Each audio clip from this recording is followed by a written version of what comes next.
primaire, c'est... Non, c'est-à-dire le problème, c'est d'abord... Moi, c'est le contact, comme ça j'ai des éléments. Le contact, justement, il fallait commencer par là. C'est sûr que je vais en parler aux responsables de l'ONG. C'est ce que nous allons traiter, on va rapporter. Voilà. Après, Franck pourra venir. Oui, tout à fait. Voilà. Donc, c'est vraiment une bonne initiative.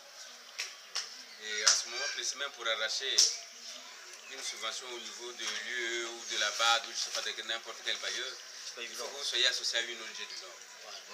Et vraiment, le contraire devient plus rare.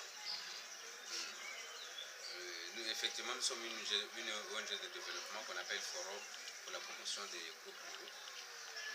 Nous sommes basés là à Makérékédé, nous sommes à Kimakoné, entre la LCB et la Mikodé. Il y a un immeuble là, nous sommes au premier étage.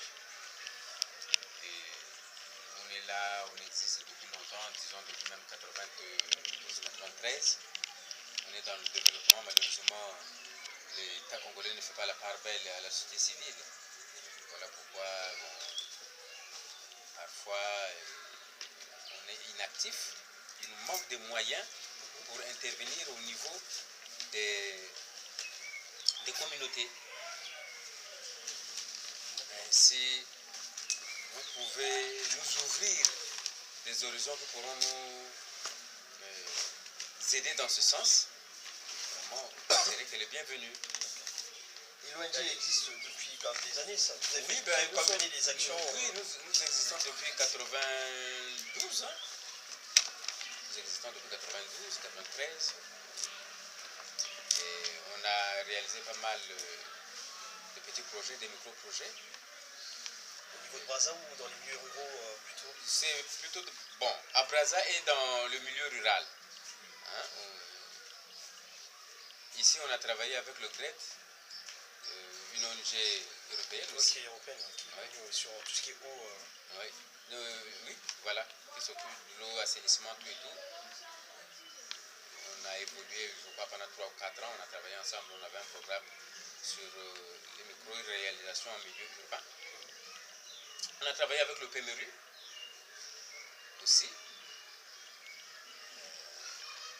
Nous avons travaillé avec une ONG allemande, Archinova, depuis 2 ou 3 ans que nous sommes ensemble. On a réhabilité le CG de Ngangalingolo, on a mis de l'eau au CG de Ngangalingolo, on a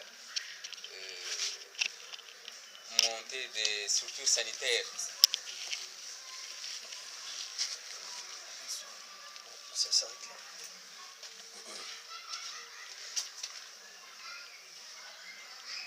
Au CG de Ngangalingolo, bon, on a accompagné pas mal, même dans le cadre de notre coopération avec le PNUD, nous avons bénéficié d'un financement qui a été destiné au repeuplement des élevages ovins dans le Poul. Ça, on l'a fait. On a géré, je crois, 4 ou 5 groupements. Malheureusement, le problème de groupement ici, on n'a toujours pas réussi. On n'a toujours pas réussi avec le problème de groupement. Sinon, nous avons, le fonds Purac nous a octroyé un budget. Enfin, nous avons appuyé les bénéficiaires. Hein, nous avons appuyé les bénéficiaires qui sont de groupements dans le Poul. Des groupements qui ont élevé des ovins. Et ensuite, nous avions quand même ce genre de... Oui, nous avions suivi jusqu'à un moment donné où on n'avait plus de financement pour continuer le suivi encadrement. Ensuite, il y a eu un problème de peste des petits ruminants qui a ravagé presque la plupart des élevages des petits ruminants, ovins et caprins au niveau du pays et même en RDC. En fait, la maladie est partie de là. Une contamination. Oui, bien sûr. Comme les frontières sont très poreuses, les animaux circulent d'un pays à un autre sans être inspectés, sans un papier. Bon, voilà. Donc, presque tous les élevages avaient été décimés. Bon, nous avons eu encore un projet très pertinent qui a été financé par la Banque mondiale via le PCPA. Un projet sur, disons, le renforcement des capacités des éleveurs de porc. Ça, c'est un projet qui nous tient à cœur. Il est très innovant. Le renforcement des capacités des éleveurs de porc. On s'était rendu compte que d'abord, les éleveurs ne maîtrisaient pas la profession, l'activité. C'était presque des amateurs. Et ensuite... C'est ce qu'on a constaté ce matin aussi. Oui. Ensuite, il y a eu un problème de consanguinité. Le porc est très sensible à la consanguinité. Quand vous prenez... La consanguinité, c'est, disons, un vice qui intervient dans une génération d'individus donnés issus des mêmes parents. Donc les porcs, quand vous prenez le mâle, la femelle qui sont issus des mêmes parents, il se développe un problème de consanguinité sur la progéniture. D'accord. Hein? C'est l'inceste un peu. Voilà, c'est de l'inceste. Et les animaux qui naissent ont des tares. Parfois, ils ne grandissent pas, même si on leur donne suffisamment de nourriture, même si les traitements appropriés sont apportés, ils ne donnent pas satisfaction. Voilà pourquoi nous avons initié ce projet-là d'insémination artificielle, parce qu'il était question d'importer la semence améliorée en France pour améliorer les élevages qui existent. Donc ça, c'était dans le cadre du projet. Voilà. Nous avons ciblé 24 élevages dans la banlieue de Brazzaville. Surtout dans la zone de Kombé et Mayanga. Bon, ce projet, nous l'avons géré en partenariat avec le CRVZ, qui est un centre de recherche vétérinaire et zootechnique. Donc avec une structure d'État.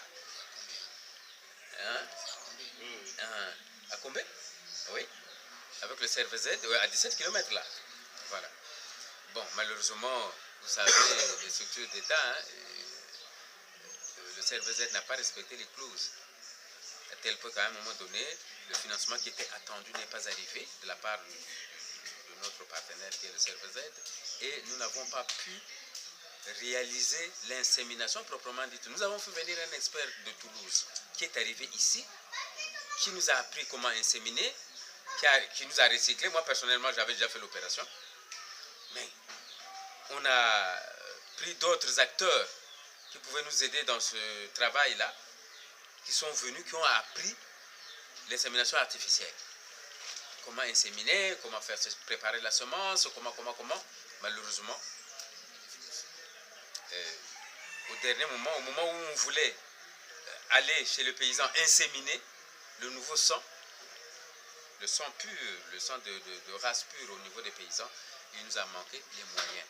Donc, le projet est resté presque, il est fini, mais il est resté suspendu là, sans qu'on atteigne les objectifs. Même toutes les activités programmées n'avaient pas été réalisées. Ça, c'est un projet vraiment qui me tient.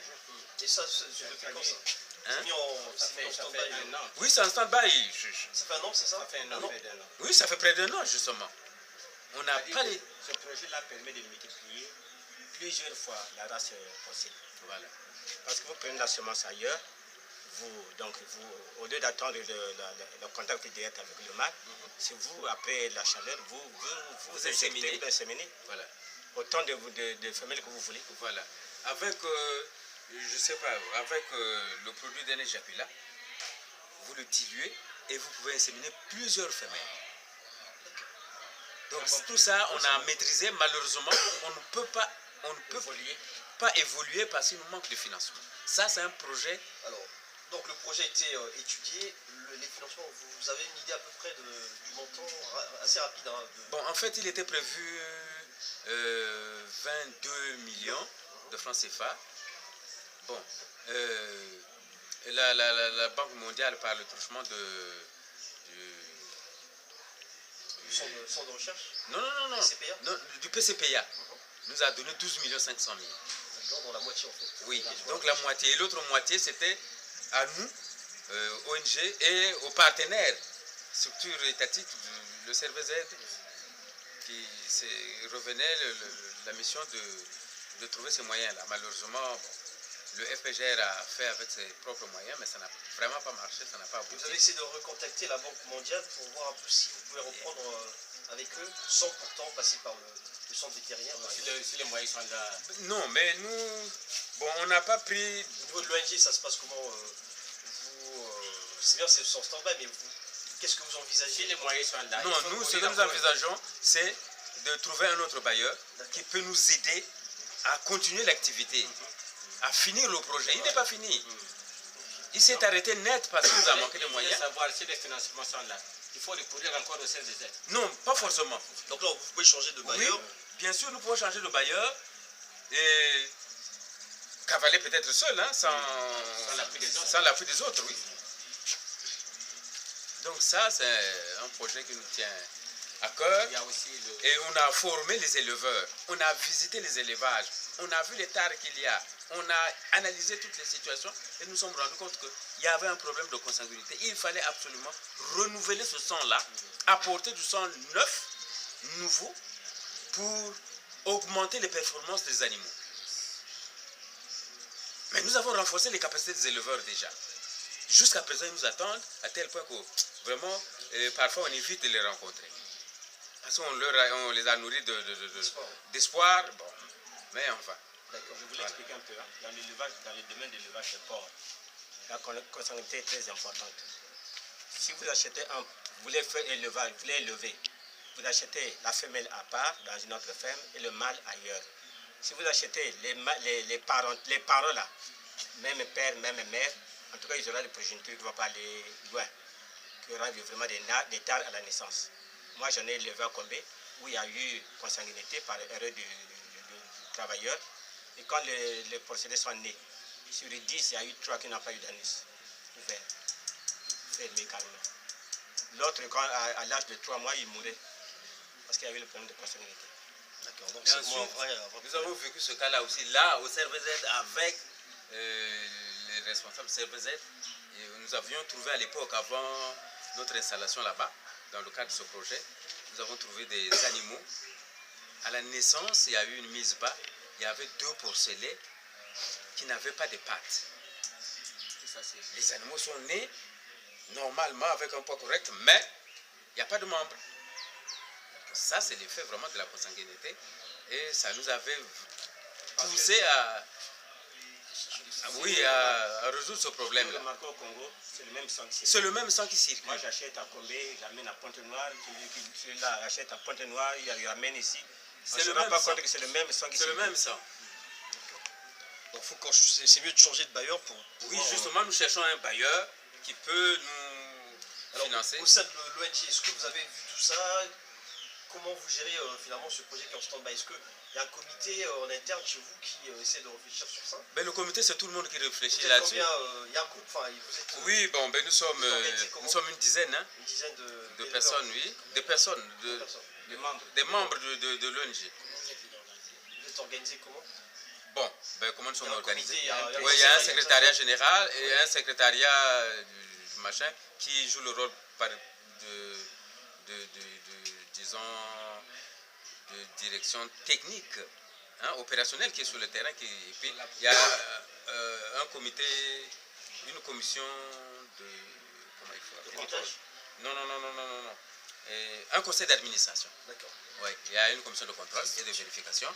Et il y a une direction qui gère, qui est opérationnelle, qui est sur le terrain, qui est là en permanence. Vous vous retrouvez tous les combien Au total, nous sommes une dizaine. Et vous vous retrouvez tous les mois Bon, le conseil d'administration, c'est pratiquement une fois par an, à peu près qu'on se retrouve. C'est l'organe politique qui détermine la conduite, la ligne à suivre.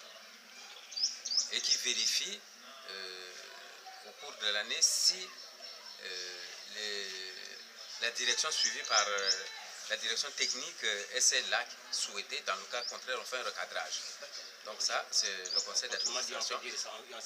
On fait l'évaluation de la ligne. Oui, voilà, on évalue et puis on regarde qu'est-ce qui a été prévu et dans ce qui a été prévu, qu'est-ce qui a été fait, qu'est-ce qui n'a pas été fait et pourquoi. Voilà. Moi, je trouve intéressant le projet de renforcement des capacités d'éleveurs. Mais est-ce que, donc finalement, comme le projet a assez avancé, vous avez certainement... Il manque seulement le financement. Vous avez, tout est bien, le cahier du charge. Nous avons le matériel qu'il faut. Nous avons les microscopes, nous avons les réfrigérateurs, nous avons tout ce qu'il faut. Bon, il y a des consommables qui... Oui, il y a des consommables qui ne sont plus... qu'on ne peut plus utiliser. Les trucs comme les dilueurs, tout et tout, il faudra encore renouveler le stock. Mais sinon, nous avons ce qu'il faut. Et quelque part, nous avons aussi la matière grise pour faire ça. Mais quand même, il faudra, si on a un nouveau bailleur, il faudra un recyclage. Il faudra un recyclage. Ouais, il faudra un recyclage, refaire les cours, la pratique sur l'insémination artificielle avant d'aller sur le terrain. Une formation. Oui. Une formation, il faut faire encore des formations. Donc nous, dans cet état, nous on peut peut-être regarder, nous, au niveau de la France, quelle structure on peut aller demander les aides. Oui. Et par contre, on aura peut-être besoin pour ce genre de projet, peut-être une sorte de résumé un peu de... Oui, mais on peut vous donner le projet initial d'abord, Voilà, tel qu'il était élaboré, tel qu'il était formulé. ça, on peut vous remettre les documents. D'accord. Mais on peut aussi faire, disons, un ajout, parce que ça c'est déjà dépassé. Hein? Voilà, on peut faire un document qui fera ressortir les besoins actuels. Ça, on peut le faire. Dans les domaines du bâtiment, on peut aussi agir. Oui, pleinement, il n'y a pas de... Tout ce qui est éco-conception, tout ça, oui. Oui, et bon, les bâtiments, nous sommes aussi dans le bâtiment. J'ai dit tantôt que nous avons réhabilité le CG de Ngangalingolo. Et maintenant, là, nous sommes sur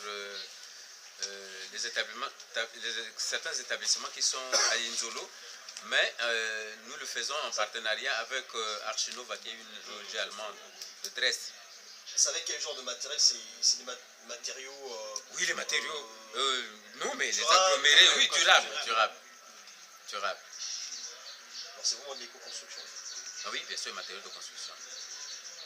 Et ensuite, des équipements aussi. Des tables bancs, tout ce qu'il faut.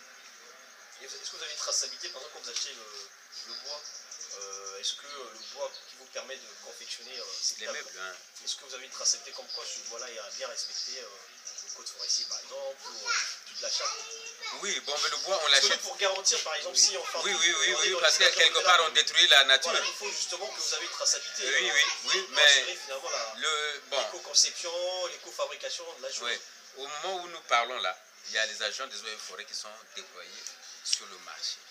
Donc ils regardent si le bois obéit bien Parce que normalement, il doit y avoir des récipicés, genre d'attestation, parce que pour le bois, je me rappelle même en France, quand il y a des constructions, on demande le certificat de, je ne sais pas le nom, de conformité, je crois, du bois, d'authentification en fait du matériel, qui certifie que le matériel a bien, etc. Et ça, c'est quelque chose qui est très important dans la chaîne de valeur, pour garantir en fait la partie éco, etc. Parce que si vous n'avez pas cette traçabilité, bah, il se peut que ces bois ont été coupés dans une forêt de façon... vous faites quelque chose d'éco, mais en fait ça ne répond pas, on fausse dans la chaîne de valeur. Donc il faut garantir toute cette chaîne de valeur. Il faut partir vraiment de la source, voir tout ça, et là on peut démontrer de A à Z que voilà, on a ce projet d'éco-construction, on a une société lambda qui est là pour couper du bois, qui respecte bien le cahier de charge, etc. Et voilà, on a des gens, etc. qui font... Voilà, donc là on garantit, on peut demander, et éventuellement, s'il faut demander des financements ou du soutien, on peut le faire dans ce sens-là. Oui, ce matin, j'étais au marché total acheter du bois. Disons des bassins pour construire une maison d'un neveu qui est avancé. Mais il y a une flambée des prix. Pourquoi? C'est parce que le bois local, les planches fabriquées localement là, ne viennent plus. Et les eaux et forêts ont envahi le marché congolais. Les eaux et forêts ont envahi le marché congolais. Le bois qui rentre maintenant là à Brazzaville, il provient de Pokola. Pokola, c'est dans la Sangha. C'est une grande société qui s'est installée là-bas et qui est en règle. Donc il n'y a que cette société-là vraiment qui fournit le bois en ce moment à Brazzaville. À tel point qu'il y a une flambée de prix pas croyable. Ok. D'accord. Et donc vous construisez les écoles par, vous savez quoi, la demande des collectivités locales? Oui, bien sûr, nous avons la demande des collectivités locales, surtout après l'œuvre que nous avons eu à réaliser à Ngangalingolo. En tout cas, il y a des collectivités qui nous consultent pour qu'on fasse autant chez elles. Illimité, on n'a pas de moyens. Illimité, on n'a pas de moyens. Et on vous sollicite sur quel statut? C'est à vous de construire ou vous faites le lien entre les fabricants et l'école? Vous faites les fabricants de... par exemple des bancs, des constructions, tout ça? Non, mais chez nous, quand on réhabilite, on ne construit peut-être pas, mais on réhabilite les établissements. on réhabilite les établissements et en ce moment-là, nous incluons dans notre demande au bailleur, adressée au bailleur, nous incluons les fonds nécessaires pour les équipements. Parce que là, quand nous sommes arrivés en Gangalingolo, à l'époque, il y a 2 ans, le professeur n'avait même pas une chaise comme ça. Il n'a pas une table, il ne sait pas où mettre les documents. Et les documents, c'est... Il les prend, il les met sur les persiennes qui sont là, les servent de fenêtre. Oui. Mais maintenant, si vous allez en Gangalingolo, c'est même devenu un centre d'examen. Oui. Moi, je voulais savoir, mais quand votre ONG veut intéresser quelqu'un, c'est à hauteur de combien on peut investir? Nous, en fait, nous, c'est en fonction des projets. On monte le projet, on fait une demande. Oui. Donc, c'est pour ça qu'il faut que ça soit bien détaillé dans le business plan. Parce que chez nous, par exemple, on dit, par exemple, le premier vous dit, vous faites un projet, mais ne dépassez pas, exemple, 15 millions. Nous, on n'a pas ce barème-là. C'est vraiment une association, on travaille sur ces thèmes-là. Nous, on monte un projet, on demande des financements. Donc après, ils vont nous répondre s'ils nous financent la totalité ou les 2 tiers, etc.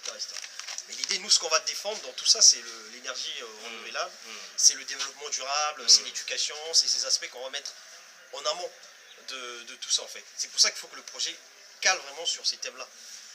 Donc quand on parle d'éco-construction ou de la réhabilitation, il faut que le matériel soit aussi durable, etc. Voilà. Donc c'est un peu tout ça, en fait. Mais c'est intéressant. Donc vous avez comme des documents, par exemple, qui retracent un peu toutes vos réalisations dans le passé. Une sorte de document. On a un répertoire qui fait ressortir toutes les activités. Et nous avons des rapports. Nous avons des rapports. Donc, nous avons des rapports qui font ressortir toutes les activités avec les coûts, l'origine des financements, le temps mis pour réaliser ces activités. Nous avons tout ça. Vous avez peut-être quelque chose à rajouter par rapport à un peu tout ça? Non, c'était quand vous étiez à la maison, vous avez parlé, par exemple, est-ce qu'on peut faire une activité dans le curage des caniveaux? On l'a déjà fait, nous, on l'a déjà fait à la commission là. Au sortir de la guerre, c'était même l'une des premières réalisations que nous avons eu à faire. Je crois que moi, je n'avais pas intégré la structure. J'avais déjà intégré, puisque je suis même parmi les fondateurs, mais comme j'étais à Mindouli, en fonction à Mindouli, les activités de l'ONG ne m'intéressaient pas. Peut-être pas ne m'intéressaient, mais je n'avais pas la possibilité de les suivre. Mais on a déjà fait ce travail-là ici au marché commission, le curage des caniveaux, tout ça. Et on l'a fait avec le PMRU aussi. Je crois qu'on a curé pas mal de caniveaux vers Baba Boum là, Baba Boum, Macedo. Voilà. Ce qui est intéressant, c'est aussi d'avoir un dossier assez costaud. Si, le dossier est assez costaud. Toutes les activités peuvent être résumées dans un petit document et puis... Vous avez une adresse mail, quelque chose comme ça? Ah oui, nous avons une adresse mail, comment il dit, FPGR, arrobase, non, FPGR ONG. Donc attaché, c'est ça? FPGR ONG, arrobase, Yahoo. FR. C'est vous qui lisez les mails ou c'est le secrétariat qui s'en charge? Oh, ça dépend de tout le monde. Hein. Tout le monde a accès. Et tout le monde a accès. Même les bâtiments, là, le siège, chacun a un trousseau de clés.